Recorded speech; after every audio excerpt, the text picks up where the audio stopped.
Jungle.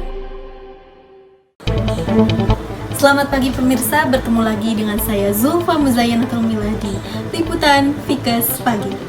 Kita masuk ke informasi pertama, saudara. Kejadian gunung meletus terus terjadi di Indonesia.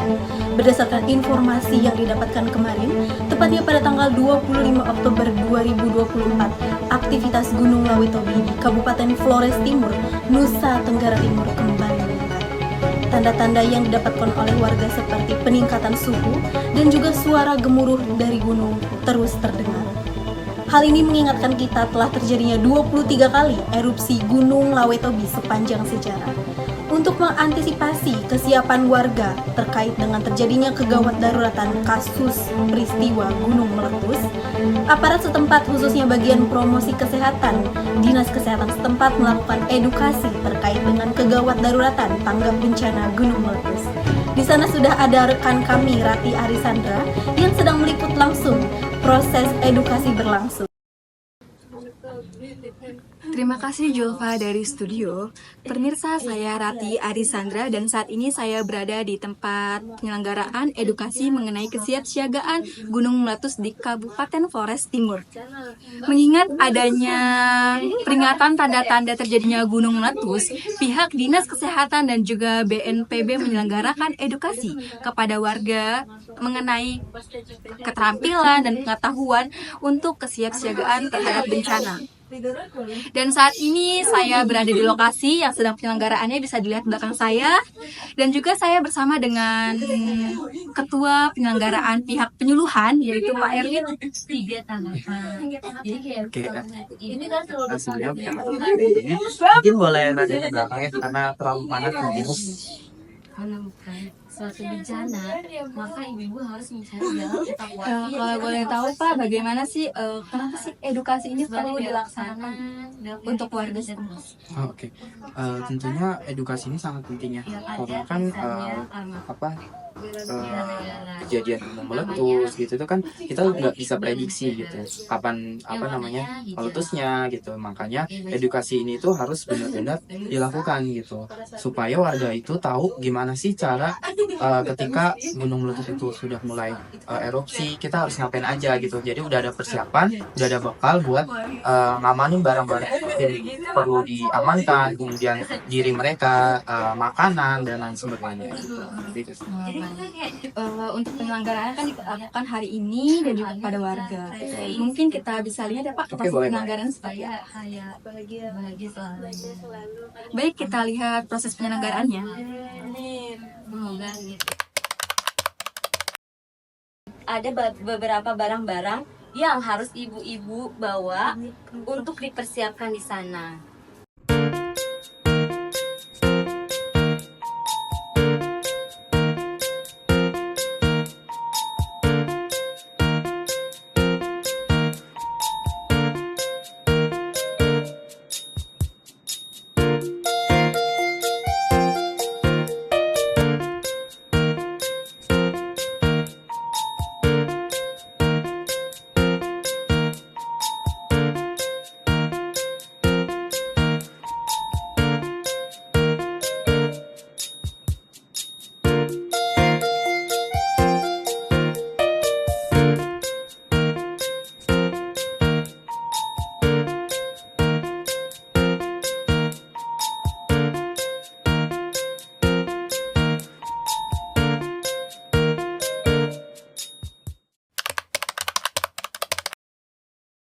Selanjutnya apa sih yang dilakukan ketika sesudah terjadi letusan gunung api? Di sini ibu ada yang tahu nggak?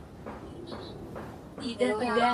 Oke. Jika status meningkat menjadi waspada dan ada instruksi evakuasi dari pemerintah, jangan panik ya ibu. Tetap waspada, singgap dan tanggap apabila terjadi letusan gunung. Yang kedua, ikuti serta perhatian instruksi yang diberikan dalam instruksi yang diberikan pada pemerintah, dan terus update perkembangan informasi melewati radio lokal yang ibu-ibu pantau. Selanjutnya juga, selama letusan terjadi jangan ada yang di sekitaran lembah atau aliran sungai karena seringkali diikuti oleh aliran-aliran lava yang panas, larha dan lumpuran dan serta banjir. Oke, di sini juga ada lagi Ibu, walaupun ada di tempat yang tinggi, tetap waspada, lindungi diri dari paparan muntahan bebatuan saat terjadinya erupsi. Selanjutnya juga ada, jika terjebak, yang harus kita lakukan adalah berjongkok, jangan menghadap ke arah gunung, lindungi kepala dengan tangan, jaket, tas, atau apapun yang bisa ditemukan di sekitar kita.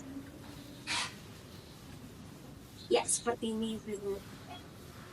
Oke, selanjutnya yang terakhir, segera berlindung ke titik kumpul atau posko keamanan yang sudah ditentukan oleh pemerintah setempat atau pihak-pihak lainnya. Jadi kalau ada jalur evakuasi langsung diikuti aja, Ibu-ibu. Seperti itu. Oke, terus selain itu juga bakalan ketika terjadi gunung meletus, nanti kan ada namanya abu vulkanik yang biasanya sampai ke rumah-rumah warga semuanya. Nah, untuk abu vulkanik itu sendiri dampaknya itu bisa menyebabkan adanya luka bakar, lalu juga untuk selain luka bakar terjadi juga gangguan dari pernapasannya. Untuk itu, untuk cara penanganan yang pertama terkait dengan luka bakar, nanti ibu-ibu boleh ketika terkena abu vulkanik ataupun semburan abu dari gunung meletus tersebut, ibu bisa mengalirkannya kepada air mengalir. Tetapi sebelumnya, jika ada baju ataupun kain atau perhiasan yang masih menempel di badan dan itu terkena abu vulkanik, sebaiknya untuk dilepaskan terlebih dahulu supaya memutus dari kontak panas yang ada pada benda tersebut.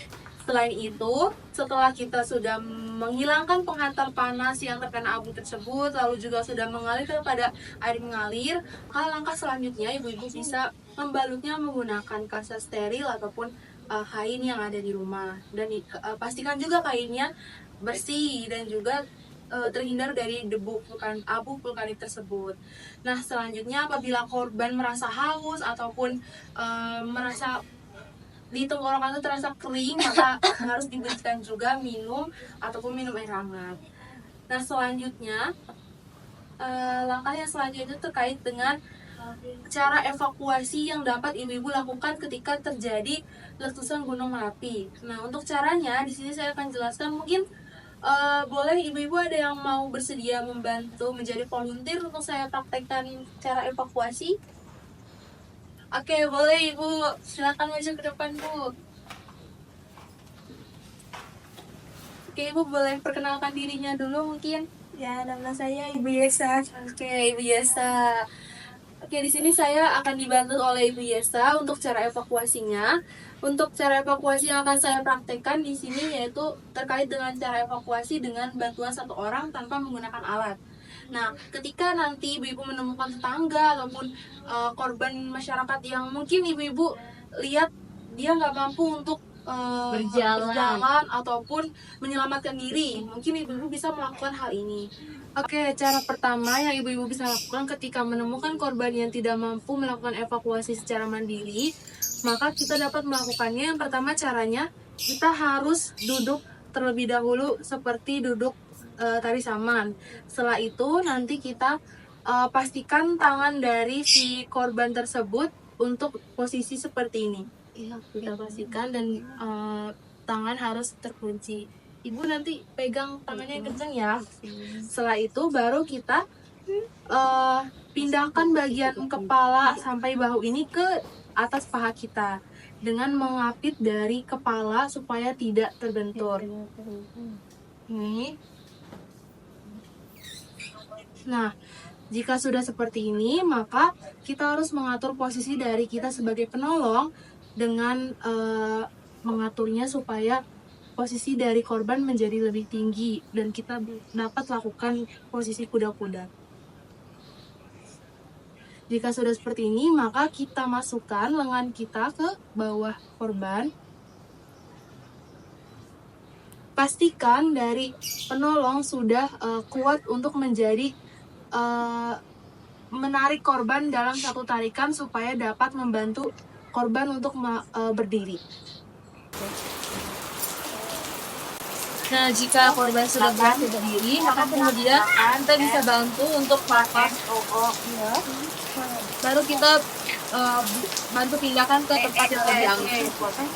dan kaki kita taruh di pundak B 4 kali 8 S O O. Kalau nggak bisa itu nah mungkin itu untuk cara yang dapat dilakukan untuk melakukan evakuasi dengan tanpa alat pada saat ada korban yang tidak mampu berpindah sendiri.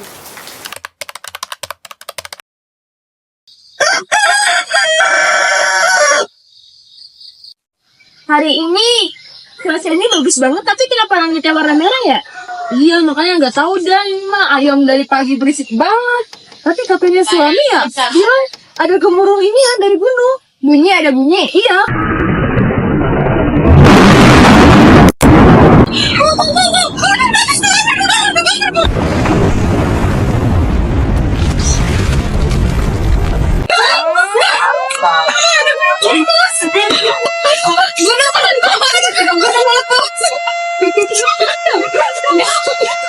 Ya ampun, gunung meletus. Nek, ayo Nek, gunungnya mau meletus, ayo, gunungnya mau meletus. Widya mana, lucu, Widyaku, udah, garing, ayo lagi, gunungnya mau meletus, cepat. Bagi dusun berarti gunung telah meletus. Bagi para korban, bapak-bapak, ibu-ibu yang masih bisa mendengar suara saya dan masih bisa berjalan, dimohon segera menuju ke titik kumpul. Sekali lagi, bagi para warga yang bisa mendengar suara saya dan masih bisa berjalan, dimohon untuk menuju ke titik kumpul sekarang juga. Mama Lina, tolong cek bagian sana, banyak pasien di sana, segera ditolong.